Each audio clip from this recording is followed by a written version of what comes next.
clearing by late morning. The winds strengthening through the day in the far northwest. We have a Met Office yellow warning in place. Those winds likely to cause some disruption, certainly to ferry services, but also affect the bridges. And then a narrow but intense band of rain comes in here later on. Elsewhere, most places dry, lots of sunshine in the south, quite cloudy across southern Scotland and Northern Ireland, and quite windy here as well. But the strongest winds are in the far north. As this band of rain moves through, the winds could just whip up a notch further. Then there'll be a bit of snow following on across northern Scotland. And then as this rain band pulls southwards, it kind of fizzles out. So although we will see a little bit across England and Wales, we're not going to see much. Perhaps a grey, damp start in southern parts on Thursday morning, but then we'll see some sunny spells. Still windy on Thursday in northern Scotland, but not as windy as it will be tomorrow. But blustery showers coming in here. Again, most other parts dry and fine on Thursday with some decent spells of sunshine, and temperatures getting up to about average 7, 8, 9, maybe 10 in the southwest.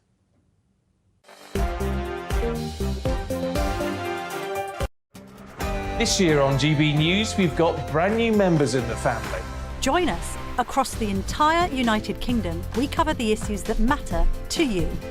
GB News will always stay honest, balanced and fair. We want to hear whatever is on your mind. And we don't talk down to you. The establishment had their chance. Now we're here to represent you. Britain's watching. Come join us on GB News, the People's Channel. Britain's news channel. Join me, Nana Akue, Saturday and Sunday afternoons on GB News.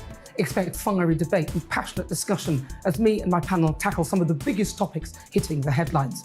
It's a place for everyone's opinion. No one gets cancelled, but no one gets an easy ride. Oh, she's on it today! Be ready for conversations that are fierce, frank, and of course, fun. Every Saturday and Sunday afternoon from 4 p.m. on GB News, the People's Channel. We are GB News, right across the nation. You can get us on television, on radio, on digital. We're absolutely everywhere. Amazing! You see, amazing! You remind me of me in the European Parliament. But here's the most important bit. We are not part of the mainstream establishment. We think and speak just like you do. We are the People's Channel. Magnificent. That's really, really thoughtful. Come and join us on GB News, the People's News Channel. Join me every Sunday at 6 p.m. for Gloria Meets. In exclusive interviews, I'll be finding out who our politicians really are and what they really think. It's something that you would never want anyone to suffer. I didn't know what channels there were. I didn't think I'd be believed. I must have weighed about 7 stone and I'm 5'8". My instincts was to sort of cover this up. I mean, clearly that was a mistake. Join me every Sunday at 6 p.m. on GB News, the People's Channel. Britain's news channel.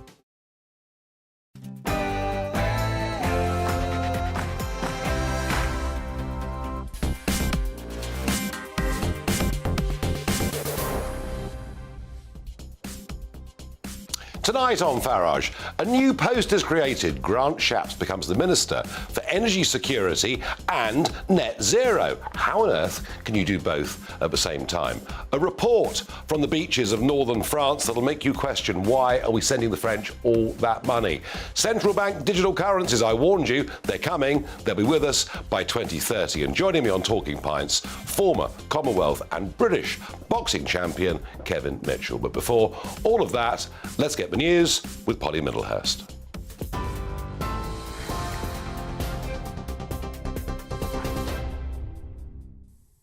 Nigel, thank you. The GB News at 7 o'clock. And our top story, the Metropolitan Police Commissioner has apologised for failings in the force after the sentencing of former officer David Carrick today. The 48-year-old has been handed 36 life sentences and will serve a minimum of 30 years for sexual offences against a dozen women. Carrick pleaded guilty to 49 charges, including 24 counts of rape, all carried out whilst he was a serving officer. Sir Mark Rowley says he's determined to root out misconduct in the force. People are going to be very shaken by this. I completely recognise that. We are determined to tackle this. Most of our people are great people, but we've been too weak at getting rid of the ones who aren't. So you're going to see, month by month, changes as we remove those individuals, and you can report on that. I know my words today aren't enough, People have heard me talk about plans, and they're going to want to see the action that we take over forthcoming months, and they will see that. Well, Lancashire Police says it still believes Nicola Bulley fell into the River Wyre whilst walking her dog 11 days ago. The underwater search for the mother of two continues, and the force is investigating around 500 lines of inquiry, although so far hasn't found any evidence of criminality. Superintendent Sally Riley said this afternoon they're not ruling anything out. We remain fully open to any information that is credible and factual to try and trace Nicola and bring answers for her family. But it does remain our belief that Nicola sadly fell into the river and that this is a missing person inquiry. The Foreign Secretary says 3 British people are missing following the earthquakes in Turkey and Syria. James Cleverly also told the Commons today 35 others have been identified as being caught up in the disaster, which has killed around 6,000 people. Turkey's President Erdogan has declared a state of emergency for 3 months in the 10 most impacted cities. And today, the Prime Minister revealed his new cabinet following a reshuffle. He'd created 4 new departments. Greg Hands takes over as the new Conservative Party chairman after Nadine Zahawi was sacked. Kemi Badenoch is the new Business and Trade Secretary. Lucy Fraser has become the Culture Secretary, taking over from Michelle Donnellan, who's been made a new Science and Technology Secretary. And the Business, Trade and Culture departments have been broken down into separate units, with Grant Shapps now the Energy Security Secretary. Rishi Sunak saying the changes will help households. It's going to mean that we can reduce people's energy bills. That's so important. It means we can produce more energy here at home, giving us independence and security. And it means we can transition to cleaner forms of energy as we hit our net zero ambitions and create jobs in the process, as we're seeing here today. That's why today's changes are really important. We're focused on delivering for the British people, and this will help us do that. Rishi Sunak talking about his cabinet reshuffle today. You're up to date on TV, online and DAB+ radio. This is GB News, the People's Channel. Time for Farage.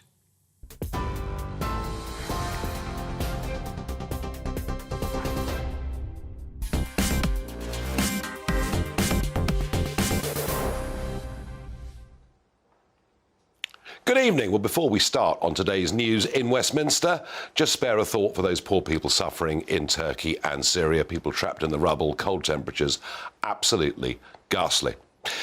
Now, it may not seem quite as life-threatening and as important as that, but there's been quite a big moment in the government today. A reshuffle from Rishi Sunak. No, Dominic Raab is still there, I promise you, for the moment.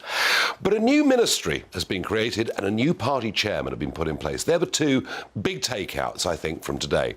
Yes, the chairman of the Conservative Party is going to be Greg Hands. Oh, you've never heard of him? No, don't worry. Nobody else has either. Not exactly a colossus, but Grant Shapps you will have heard of. And he has got a job heading up a new ministry. Now, I've thought for a long time that energy was so strategically vital and important that it did deserve its own department. But the job title is really quite extraordinary.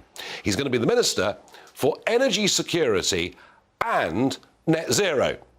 Now, forgive me, but I think the 2 are completely and utterly incompatible. The only way the UK can get anywhere near net zero is to produce none of our own energy and get rid of pretty much every manufacturing job in the country. I do not see how you can do both. I think the whole term is an oxymoron. I think one completely contradicts the other, but we'll see how Grant Shapps explains that over the course of the next couple of days. Keen to get your thoughts. How on earth can you do both? Have I got it wrong? Tell me. Farage at gbnews.uk. Well, joining me to discuss that and much else is the Associate Editor of the Daily Mirror, Kevin Maguire. Kevin, is this the reshuffle that puts this government back on a firm, sound footing? No, it does feel like rearranging the deck chairs on the Titanic, and the ship is sinking. There's no real excitement around it. I was in Westminster today talking to a lot of MPs, particularly Tory MPs. They were interested in it and what it might mean, but there was very little excitement because there are no big personalities coming in. There are no changing ideas. Where are the fresh policies? Where is the thinking? Yeah, I mean, the Tory party chairman, I mean, traditionally, has been a pretty big, grandee type figure. I doubt many people could pick this bloke out of a lineup. No, he's a former banker, a London MP. He's been a minister before. No, he's kind of a safe pair of hands. He's probably a terribly good chap. But not a big figure. No, not at all. He's probably there for the blue wall, the southern Tory vote, while his deputy, Lee Anderson's been appointed a former coal miner. So he'll be there for the red wall, but he could just detonate and explode at any moment. Now, Lee Anderson, has built up quite a reputation. He has. Former miner, former Labour man, became Conservative. Brexit was, I think, what sent him more than anything on that journey. Very outspoken, huge fun. But difficult to see him lasting long in that job. Oh no, I mean he's an accident waiting to happen. It's only a few days ago he was comparing the UK Conservative government, his party, to the band on the Titanic. Well, does that make him the rat joining the sinking ship? I don't know. Maybe Lee Anderson will turn it all around. I don't know. Maybe he'll ring in, send you a tweet or an email. Now, net zero. The Labour Party. Your newspaper, very committed to this, as are many broad sections of media, civil society, political class, corporate businesses. You can't have energy security and net zero, can you? Yeah, the two are the same. Because if you generate your own energy, nuclear and renewables, and I concede it's a huge push, a lot of investment, it'll take time, you will have security. The lack of security is relying on gas, which generates around half of the UK's electricity at the moment, because we see with Putin invading Ukraine what can happen to prices and supplies. So if you produce your own clean, green energy... Which nuclear? So you're pro-nuclear? Yeah, oh, absolutely. It's I don't think you could get enough wind turbines, water... Well, I mean, do you sense the country's come around to thinking pro-nuclear? I think that's right. About 10% of our electricity at the moment is nuclear. It's tiny. And we need a British nuclear industry that can build these plants instead of relying on the French or the Chinese. We import up to 9% of our electricity some days from French, Northern European production. I mean, look, the problem with this is that's a very long way off, isn't it? You're going to still continue burning carbon fuels in the meantime. There's no way around that. I fill up my car, I'm using a carbon fuel. When I switch on my lights at home, I'm using largely a carbon fuel. But if you have the push, you can get there. It's interesting because some people think it's wrong to take energy out of business and industry as an area because it is so central to business and industry. But I think Sunak's done this because he wants to focus. He wants a cabinet minister to just focus relentlessly on energy. I think, look, whatever policy decisions we take in energy, the idea that it's a separate department is absolutely right. It's back to the future. It's happened before. Yeah, but it needed to happen. It needed to happen. Well, I think on balance, it's the right move. The trouble with net zero, Kevin, is it's the poor, low-income people who've been picking up the tab for it for the last 20 years. It depends how you price your energy, of course. And you can we've loaded subsidy onto electricity bills. We've done all those things. You can have social tariffs, and you can reduce costs for people on lower incomes, and you can, for instance, the steel industry, which is incredibly energy intensive. So now, look, net zero is all about saving the environment, the country, and the planet. Because global warming. If China played the game, if Indonesia played the game, got to get them all together. If India played the game, we are less than 1% of CO2. You're quite right. But if you're going to push for other countries to change, you're going to have to change yourself. And it's going to be better, and it will be secure, Nigel. I think the problem is, if you inflict upon yourself an act of absolute industrial self-harm, and I would argue to you, as somebody from the north of England, we've seen so many of our refineries, our chemical factories, our aluminium smelters, they've all closed, nearly all closed. Steel, Nigel, Redcar. The cheapest electricity generated now is renewable wind power. On a good day. You can't rely on it entirely. No, look, that's I accept that, which is why I also back, and a lot of other people do now, nuclear power. They've come round to it. It's going to take time. Change of tack. This is interesting. Defence. Now, traditionally in my mind, I think of the Conservative Party as being, very pro the forces, very pro defence. You and I both know that in that last election, Jeremy Corbyn's pacifism, no desire for the British Army to even continue in its current form. This hurt Labour in the North, didn't it? Yeah, massively, because he was seen as not patriotic, not supporting the armed forces. Pro-IRA and also, is what people thought. Also because he attempted to broker and he spoke to Republicans in Northern Ireland. Yeah. He was seen as soft on the IRA. And, of course, the armed forces now are a lot smaller than they used to be. What do you but say there are smaller? still many veterans around who served in Northern Ireland. They felt that very deeply when they'd lost you talk about cuts. comrades. I mean, we're going back. 1990, the first Gulf War, the UK has 1,200 operational tanks. We're now down to 227, 14 of which will be going out to Ukraine, and we're projected to go down to 148. Over the course of the last 12 years under a Conservative government, our defences, our forces have been cut in the most astonishing way. And I sort of picked up a sense of something today. John Healey, who's a veteran Yorkshire Labour MP, Shadow Defence Minister, what he said is quite interesting, I think. There is an immediate need for a stockpile strategy to sustain support for Ukraine and rearm Britain. Ukraine is depleting our military, and he goes on. So basically what he's saying is, look, it's all well and good saying to the Ukraine, have all this kit. We find ourselves completely unable to defend ourselves. Is this, been very underreported, I think, his comments, is this going to be a big new push from Labour, in your opinion? Oh, absolutely. It's a priority. And look, Nigel, you and I are old enough to actually remember the Falklands War. There's no way the UK could assemble a task force. Barely got enough ships to fill a bathtub.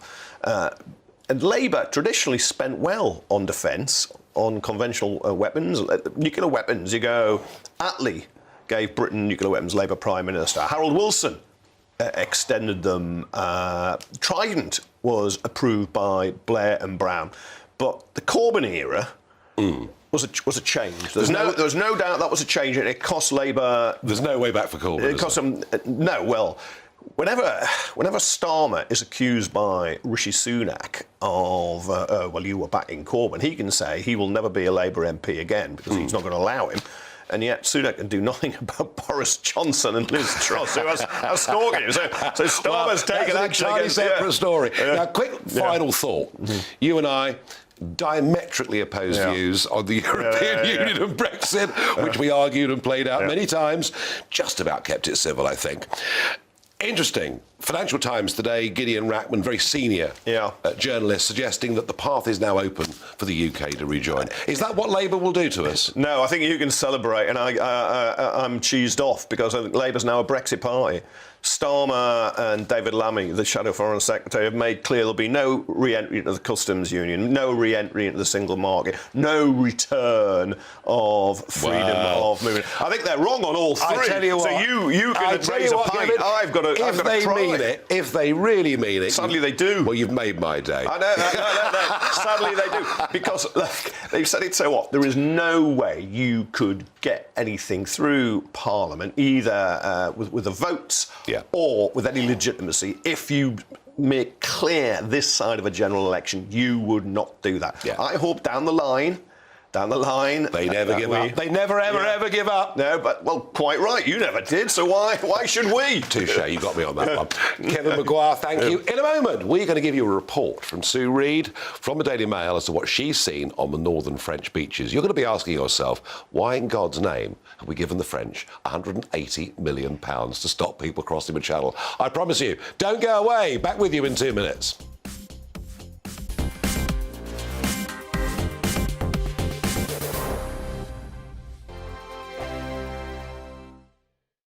Monday to Thursday, 9 p.m. till 11 p.m. Join me, Dan Wootton. I'll bring you the sharpest takes and hottest debates. Do you not believe in prisons? I don't believe in prisons. I'm completely stunned. I guarantee you there'll be no spin, no bias, no censorship. I actually was personally quite offended by it. And no reason to go to bed. So I guess they've always been quite woke. That's Dan Wootton tonight on TV, radio and online. Monday to Thursday from 9 p.m. till 11 p.m. on GB News. The People's Channel, Britain's news channel. Hello, I'm Michelle Dewberry, and you can join me every weekday 6 till 7 on Jubes and Co. You're an inspiration to us all. Clip that bit up. Well, you are. That's my ringtone. My political ambitions those days are gone, I can tell you. She's only teasing. Go on. He's probably going to want to lay down now. I'll give him 2 minutes to have one. Let's respectfully disagree. That's what we like on Jubes and Co. Come and join us. GB News, the People's Channel. Michelle Dewberry, weekday evenings at 6 o'clock. I'm Andrew Doyle. Join me at 7 o'clock every Sunday night for Free Speech Nation, the show where I tackle the week's biggest stories in politics and current affairs with the help of my 2 comedian panellists and a variety of special guests. Free Speech Nation, Sunday nights from 7 on GB News, the People's Channel, Britain's news channel. I'm Michael Portillo. Join me on GB News on a Sunday morning for topical discussion, debate, arts and culture, and sometimes even ethical dilemmas. I don't always agree with you, Michael. Michael Portillo, Sundays on GB News, the People's Channel, Britain's news channel. He's the king of breakfast TV, and he's back. Eamon Holmes, back on the TV with me this morning. Even remember my name. I know, it's been 4 months. You have holy water by your bed? Oh, yes. Oh, already to bless. Yeah. Oh, Eamon. Oh. Why do you not believe anything I say? Eamon Holmes back on GB News Breakfast at 6 a.m. This year on GB News, we've got brand new members in the family. Join us. Across the entire United Kingdom, we cover the issues that matter to you. GB News will always stay honest, balanced and fair. We want to hear whatever is on your mind. And we don't talk down to you. The establishment had their chance. Now we're here to represent you. Britain's watching. Come join us on GB News, the People's Channel, Britain's news channel. We are GB News, the People's Channel. And right across the United Kingdom. You can find us on Sky Channel 512. Virgin Media Channel 604. Freesat Channel 216. Freeview Channel 236. And YouView Channel 236. You can also take us with you on DAB Plus Radio. With the GB News app and at the website gbnews.uk. We're absolutely everywhere. Come join us on GB News, the People's Channel, Britain's news channel.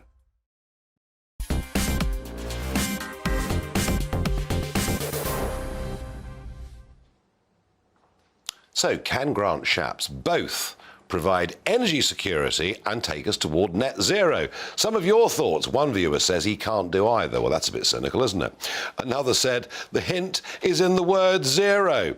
Ben says one cancels the other.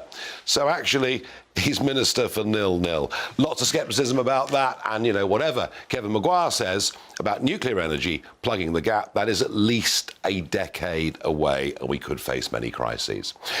Now, since 2018, when the small boats started openly, visibly crossing the English Channel, we have successively given the French extraordinary sums of money. It is now at least £180 million that we've given to the French to stop the boats from crossing. And we do, from time to time, see pictures of French officers on the beach putting knives into inflatable dinghies. But I have to say, I've spent much time on this, you know, on the English Channel, filming this. But somebody who spent even more time on this subject than me is Special Investigations Editor from the Daily Mail, Sue Reed. And Sue, you've been back across the Channel towards Dunkirk, Calais. What have you discovered about the French efforts to help us? Well, I've found absolutely the opposite happening. I've found what I think is probably the biggest scandal yet. Last November, we gave £63 million to the French to beef up border controls. They, in the last 4 years, have spent £52 million on free buses, which I've discovered are carrying thousands of migrants from their camp to the beaches. Free buses? Free buses. So you can get on a bus in northern France for free? Yes, in Dunkirk. Yep. It's like a pioneer city for free bus travel. But they're not sticking in Dunkirk. They're going 11 miles one way and 4 miles the other. In other words, to the very beaches. They can take the migrants to the very beaches that the French... We're paying the French to patrol. So you don't need to show a French ID card to get on the bus? You just climb on, and I did it 10 days ago. And we're showing pictures we're showing pictures of this as we're talking. So you get on this bus, and it's full of predominantly young men, and they're coming. 99%. There was perhaps one French lady with a baguette in her shopping bag, a couple of school students, and me. Everyone else, it was often a young male migrant, Afghani, and Iraqi, maybe a few Indian. Mm-hmm. Literally, every seat was taken on both occasions. I did the journey, and one was 38 stops. I got the last seat. So we're literally, or the French are literally, busing them from the camps. From the camp straight in Grand Synth in Dunkirk, straight to the beaches, where they then take our money to patrol the beaches. But even more phenomenally, when they caught them, we watched them and photographed them catching one knot on the beach. What did they do with them? They put them on the return free bus service back to their camp in Dunkirk. So they could start again. So they can come back the next day? Well, the next evening, in an hour's time. These buses are going round like every 10 minutes. So the French, I mean, you're basically saying that through this free bus service, the French are aiding and abetting the criminal traffickers. You also showed me, and we showed the pictures, holes in the fences that have been made by traffickers where they can get out of the bus stop. So when they get off the bus stop near the beach, they run.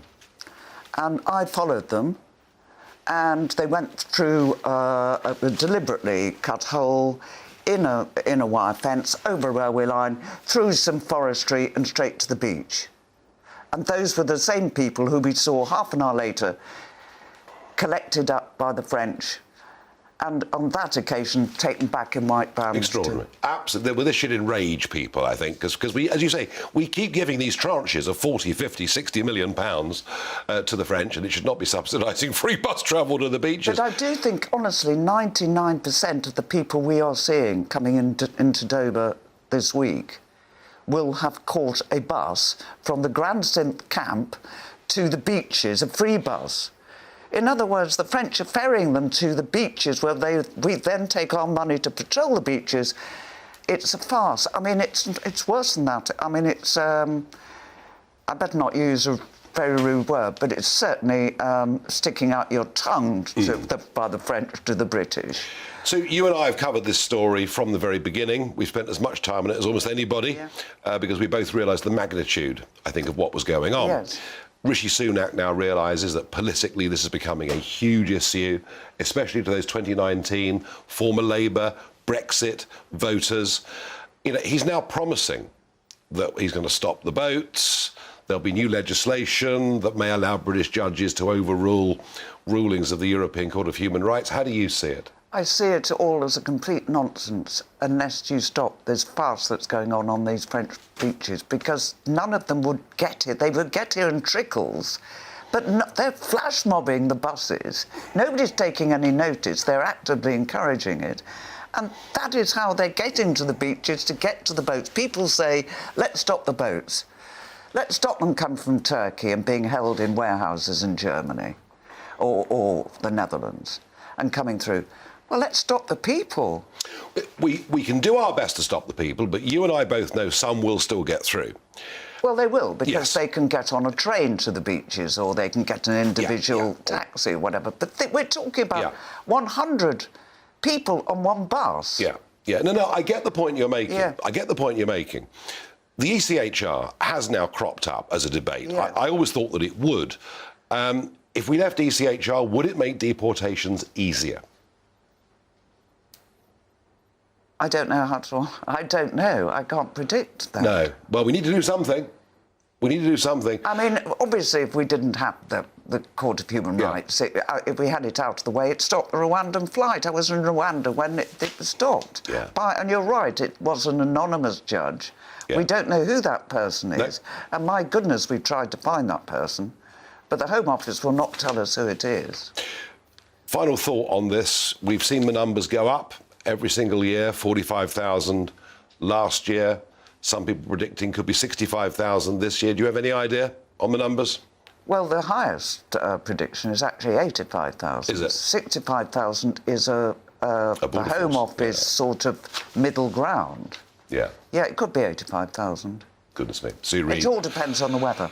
Actually. Sue Reed, thank you very much. Well, folks, there you are. That's where your hard-earned taxpayers' money is going. It's helping provide free buses to get people from the camp straight to the trafficking gangs and onto a dinghy and off to a four-star hotel in our country. If that doesn't make you mad, I don't know what will. Mind you, the next item might make you think.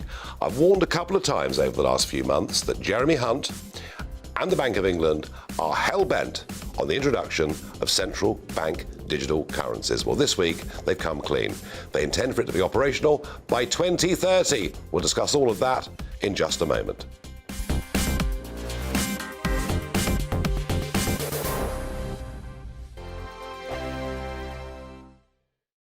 I'm Simon Evans. Join me on GB News for Headliners at 11 p.m. What's the scoop? I'll be joined by two of the country's top comedians. That's right. As we take a look at tomorrow's newspapers tonight. We're going to get into trouble. If it's a big story, we'll be covering it. Spill some tea on him. There we go. But we'll also have some fun. I wouldn't stick up a bank. My father didn't love me. So anyway. Headliners every night from 11 on GB News, the People's Channel, Britain's news channel. Monday to Thursday on GB News, it's Bev Turner Today from 10 a.m. We're going to be here for you, our GB News family, to keep you up to date, but also make you smile. The guy went from puberty to adultery. And I can't wait to bring a few of my own opinions. I have no time for cultural totalitarianism. We'll engage in passionate, but always polite debate, with your thoughts and opinions at the centre of it all. Only on GB News, the People's Channel, Britain's news channel. I'm Mark White. As GB News Home and Security Editor, I cover those key issues that are so important to you. Our authorities, our communities doing all they can to combat violent crime. With the public services under unbearable strain, why are we still failing to control our borders? Defence, the first priority of any government, has been continually hollowed out. Can we trust our politicians to protect the armed forces? Join me, Mark White, on GB News.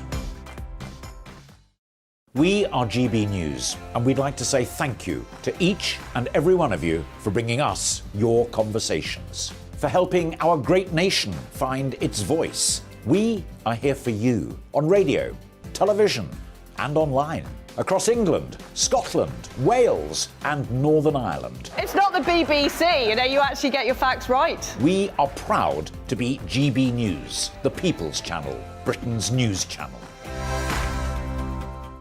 I'm Michael Portillo. Join me on GB News on a Sunday morning for topical discussion, debate, arts and culture, and sometimes even some ethical dilemmas. I don't always agree with you, Michael. Michael Portillo, Sundays on GB News, the People's Channel, Britain's news channel. Hi, Andrew Pierce here. Join me every Friday lunchtime for a proper no-nonsense debrief of the week's events. With special guests in the studio and the GB News team on the ground, I'll be getting you up to date with news, some intelligent discussion, and my own sharp take. The weekend starts here with me every Friday lunchtime on GB News, the People's Channel, Britain's news channel. Join me, Lawrence Fox, on GB News. Frank, fun, fearless, and sometimes serious. Much as I love a Friday night punch-up, what I really want is a battle of ideas. I want to look at things differently. I want to hear different voices and engage with your unique experiences. Every Friday at 7 p.m. on GB News.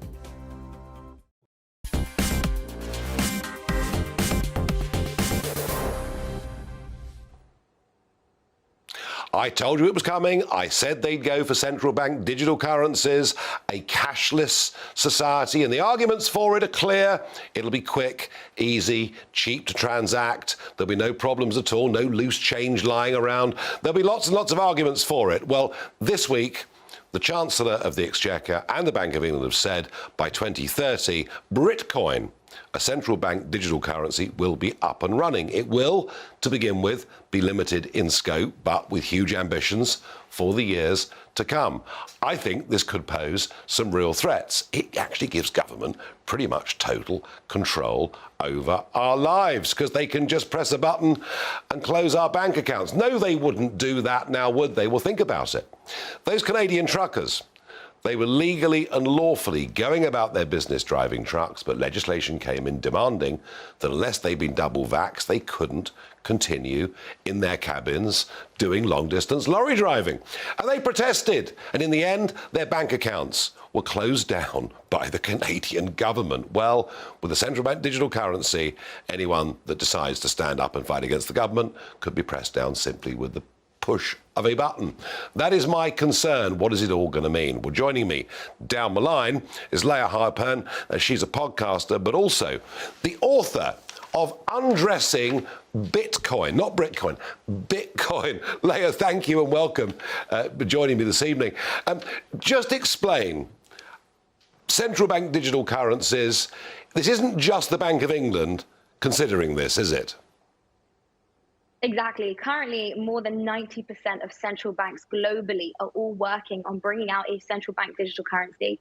And I think it's really important to elaborate on what exactly that is. A central bank digital currency is basically what we have now. So it's fiat currency, but it's going to be entirely digital, which means absolutely in the control of the government and the central bank. So as you mentioned, government, since they own it, they're able to program it in a way that we've never seen before. So as you said, if for whatever reason you don't do as you're told and you don't take 3 vaccines, 4 vaccines, or whatever it is, the money can just be programmed to be used against you. The perfect example is right now we're living during this supposed climate crisis where they want to implement a carbon allowance. So how do you do that? Well, it's very simple. You just program the money in a way that you cannot do with the current cash that we have. You program the money. So if, for example, you have a barbecue and you want to buy some steaks, some burgers, some sausages, whatever it is, you could actually reach your carbon allowance. And when you go to fill up your car, it could get declined because you reach your carbon allowance. So it's a really efficient way for governments to implement their political and woke agendas through the money. Well, all of this, of course, Leah, all of this will be denied at every stage by government. But when you look at the incredible overreach of government over the course of the last few years, nothing is impossible. Now, I know that you are a great advocate for Bitcoin, perhaps for other cryptocurrencies too. And it's, you know, this program is not here to give investment advice, but I'm thinking to myself, if we move towards full central bank digital currencies, and I don't want government to control potentially every aspect of my life, presumably this could be the biggest thing that's ever happened to Bitcoin and other crypto coins. Absolutely. During the time of the truckers, we used to say that Justin Trudeau was the best advocate for Bitcoin, because with Bitcoin, when you hold it correctly in a non-custodial wallet, which means outside of any CEO or centralized control, nobody can freeze it. Nobody can touch your funds as long as it's in a non-custodial wallet. And that's the most important thing. And, you know, you don't have to buy Bitcoin for an investment purposes. It's about being a sovereign individual, because money is the energy which fuels your life. So if you don't have control of your money, you don't have control over anything. And you, in my opinion, really just become a slave, because if the government can make your money expire, if the government can freeze it in the name of terrorism or national security, then what freedom do you have in society as an individual? You have none. And that's why, of course, I'm a huge advocate for Bitcoin, because nobody can touch it. There's no CEO, there's no centralized authority, fully decentralized, in the control of just you. But number one, you know, we've got to be honest, it is extremely volatile in terms of price. And number two, we have seen a very large number of bankruptcies in what is a pretty unregulated market. So there are risks here, aren't there? So I'll start with the price. Firstly, it is volatile. Everything is volatile. But if you zoom out and look at Bitcoin over the last decade, you can see that it is moving on an upward trajectory. Again, this isn't investment advice, but long term, if you do zoom out, it does seem to be some form of store of value. Secondly, with regards to bankruptcies, those are centralized exchanges. And I would never advocate leaving your money on a centralized exchange. That's really the same as leaving it in a bank with no insurance and no regulation. So don't do that. Nope. OK. Well, Leah, thank you once again for joining me on this programme. Thank you very much indeed. And folks, as I say, I'm not giving investment advice, but I can see it. If central bank digital currencies come, you know, fully within the next decade, a lot of people will go for other options. Now, Nicola Sturgeon, she has been absolutely at the top of her political game for years, but it's all gone wrong. The new gender recognition bill, the timing of it, because of course within a couple of weeks we had these cases, the guy that had raped 2 women, then called himself a woman, then was going to be put in a woman's prison. Sturgeon struggling terribly, whether it's a he or a she, an unnecessary piece of legislation, and the fact that 16-year-olds could do this without any medical diagnosis has caused great offence. Even in Scotland, only 20% of people supported gender recognition. Well, one man who was determined to get his own back, and it's a real what the Farage moment. Yes, Alex Salmond is determined to get his own back. This was him speaking at a Burns night supper just a few days ago. And think about that. 30 years of gradually building till we get independence over 50% and then throw it away in some self-indulgent nonsense. Which, even if it was right, which it isn't, would hardly be tactically the most astute manoeuvre when you're meant to be taking Scotland to its next date with destiny. So some real anger there from Alex Salmond, and actually all round within the SNP too, a lot of people saying Nicola Sturgeon has gone way too far, way ahead of what public opinion wants, made the biggest mistake of her political career, and the dream that these people have of separating from the United Kingdom and rejoining the European Union has taken a dent because of it. All I can say is it really, honestly, truly couldn't happen to a nicer person. Now, in a moment, I'm going to be joined by former British and Commonwealth boxing champion, Kevin Mitchell, will be here for Talking Pints.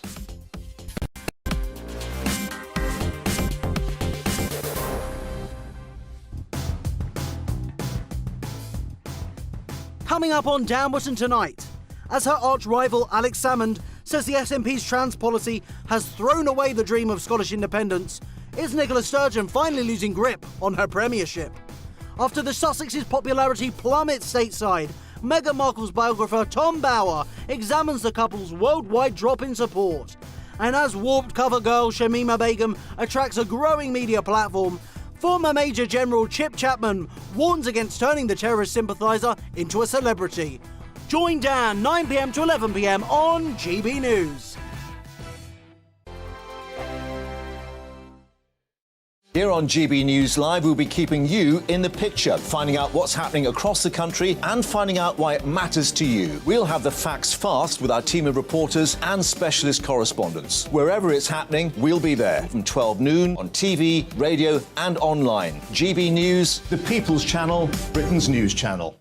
I'm Andrew Doyle. Join me at 7 o'clock every Sunday night for Free Speech Nation, the show where I tackle the week's biggest stories in politics and current affairs with the help of my 2 comedian panellists and a variety of special guests. Free Speech Nation, Sunday nights from 7 on GB News, the People's Channel, Britain's news channel. Join me, Patrick Christie's Monday to Friday, 3 till 6. We tackle the day's news agenda like you've never seen before. It's high tempo, high octane, the most controversial topics, and the best guests. You will not be able to take your eyes and ears off it. I'm not afraid to ask the questions that you really want answered. 3 till 6 p.m, Monday to Friday on GB News, the People's Channel, Britain's news channel. Join me every Sunday at 6 p.m. for Gloria Meets. In exclusive interviews, I'll be finding out who our politicians really are and what they really think. It's something that you would never want anyone to suffer. I didn't know what channels there were. I didn't think I'd be believed. I must have weighed about 7 stone and I'm 5'8". My instinct was to sort of cover this up. I mean, clearly that was a mistake. Join me every Sunday at 6 p.m. on GB News, the People's Channel, Britain's news channel. We are GB News, right across the nation. You can get us on television, on radio, on digital. We're absolutely everywhere. Amazing! You see, amazing! You remind me of me in the European Parliament. But here's the most important bit. We are not part of the mainstream establishment. We think and speak just like you do. We are the People's Channel. Magnificent. That's really, really thoughtful. Come and join us on GB News, the People's News Channel. Monday to Thursday, 9 p.m. till 11 p.m. Join me, Dan Wootton. I'll bring you the sharpest takes and hottest debates. Do you not believe in prison? I don't believe in prisons. I'm completely stunned. I guarantee you there'll be no spin, no bias, no censorship. I actually was personally quite offended by it. And no reason to go to bed. So I guess they've always been quite woke. That's Dan Wootton tonight on TV, radio and online. Monday to Thursday from 9 p.m. till 11 p.m. on GB News. The People's Channel, Britain's news channel. This year on GB News, we've got brand new members in the family. Join us. Across the entire United Kingdom, we cover the issues that matter to you. GB News will always stay honest, balanced and fair. We want to hear whatever is on your mind. And we don't talk down to you. The establishment had their chance. Now we're here to represent you. Britain's watching. Come join us on GB News, the People's Channel. Britain's news channel.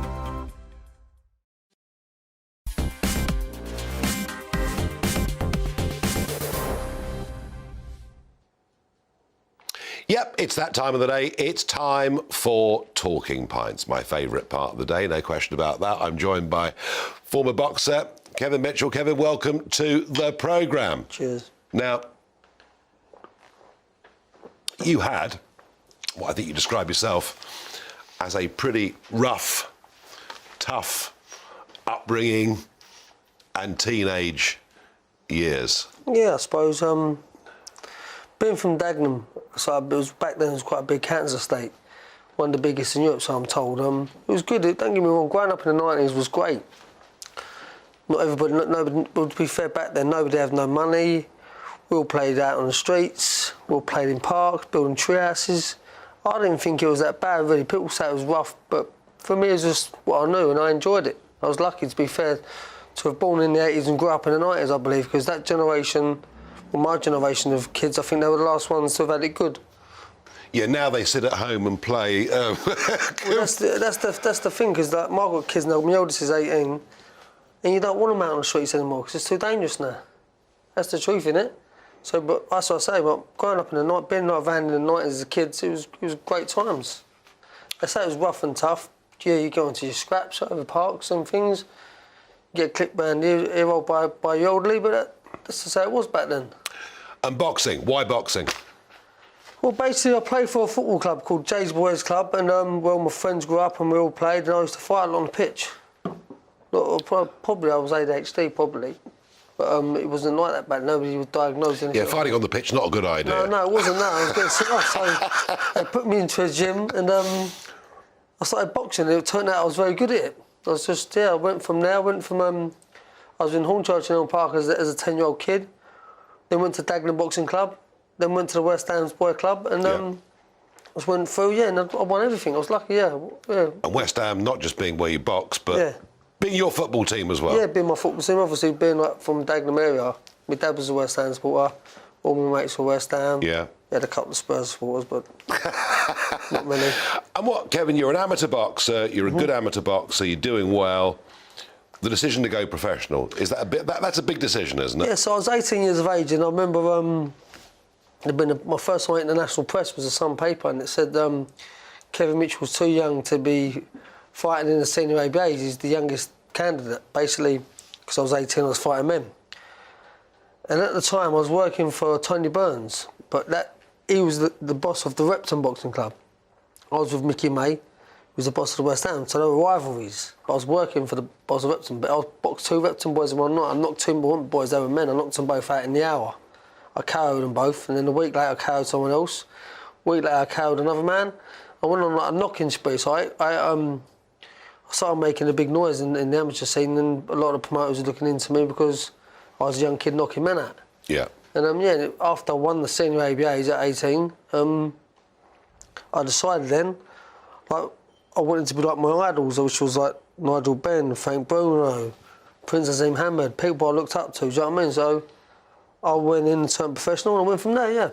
And you started winning fight after fight? Yep. After fight? Yeah, I had the longest unbeaten record in Great Britain at one point. I think it was about 31, 32. 31, I got 31 by now. Say 31 unbeaten fights as a professional. Yeah.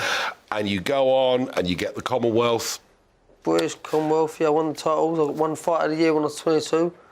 I boxed in O2 Arena. I got my jaw broken, both my hands. I won the British. It's a rough old game, isn't it? It is a brutal old game, but as I say, like it brought a lot of good things to me in my life. I believe, like my son's now a boxer. Both my sons have boxed. My brother was a fighter. God rest his soul. All my family and my two brother-in-laws both boxed. So it was just, I think boxing, it saved my life in some sort of way, it did help me massively. Now, one thing I could never quite understand, you're boxing at super featherweight, and then it's lightweight. Yep, move up to lightweight, yep. And then one fight you go for, you don't weigh in right, you're over the number. It's like being a jockey, isn't it, controlling your weight? It's so hard.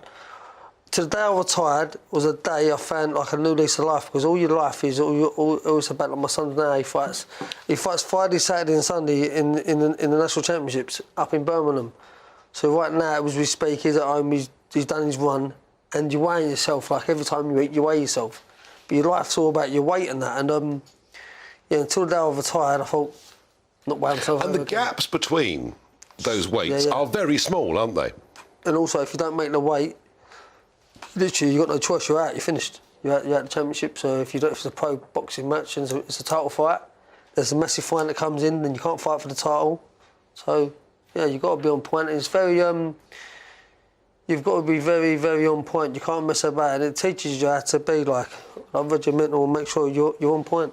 Need a fantastic record, 31 wins, a loss, but it's now Kevin's tilt at going for that world title. And we got some shots we're going to show now for the viewers of you at Upton Park and you in the ring and all the rest of it. You came 3 times you had a go at this, didn't you? Yeah, and that time when at Upton Park, you think people were struggling to sell out to arena about boxers back then, and I sold out a football crowd to arena, so I was a massive ticket seller. I think it was one of the biggest ticket sales in history at that time, from a household sales from my mum's house. So we ain't like how it is this day and age, where you sell tickets through ticket companies. Literally, we sold them tickets through my mum's door.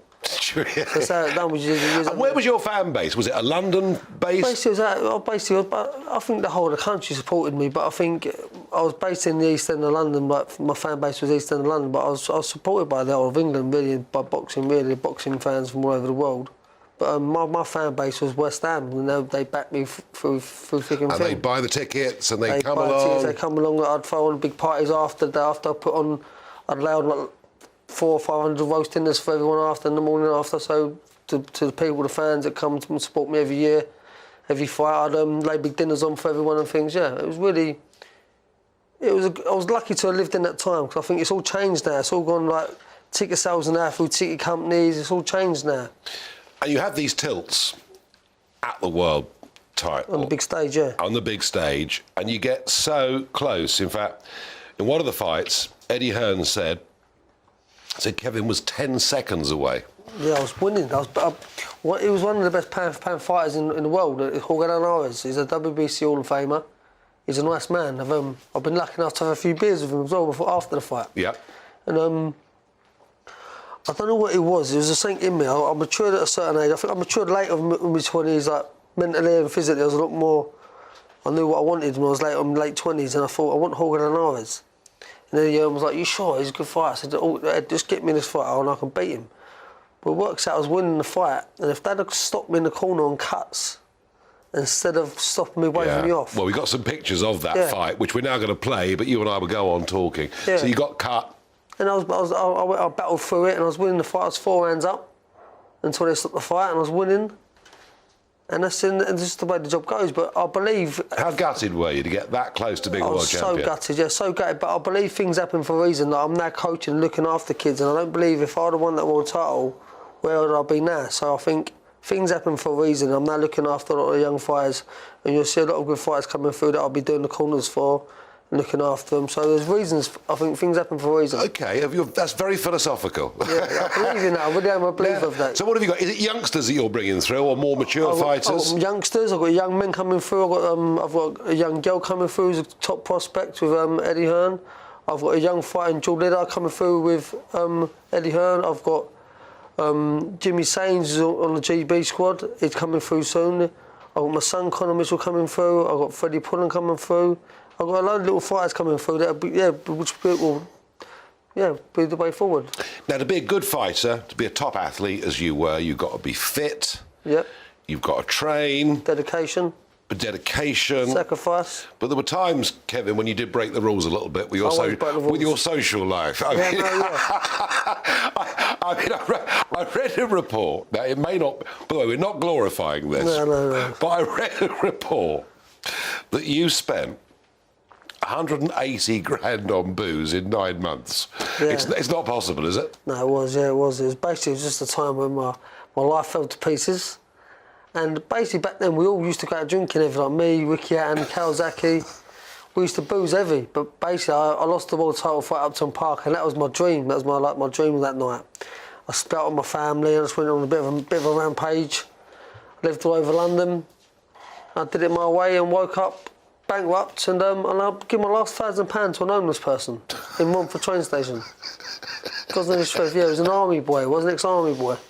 Yeah, and I built myself back up again and got myself back on it again, yeah. And everything now back on track with life? Yeah, everything's back on track with life. I've got a good stable of fighters coming through. I've got George Liddard out next month up in Liverpool.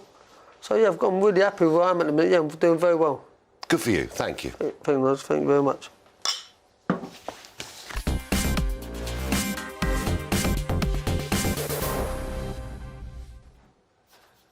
Yeah, I tell you what, I couldn't be a boxer. Too much of a rough old game for me. But hey, couple of quick questions from you at the end on Barrage the Farage. Mickey is asking me, is the cabinet reshuffle a further step towards a Remainer government?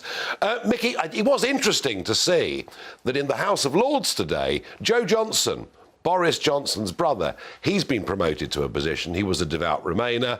Look, this is not going to be a Remainer Conservative government. They're not going to overturn Brexit. What they haven't done is to deliver enough of the benefits from it. So I'm pretty angry about that. Robert asks me, our country has no borders. What impact does this have on people already living here?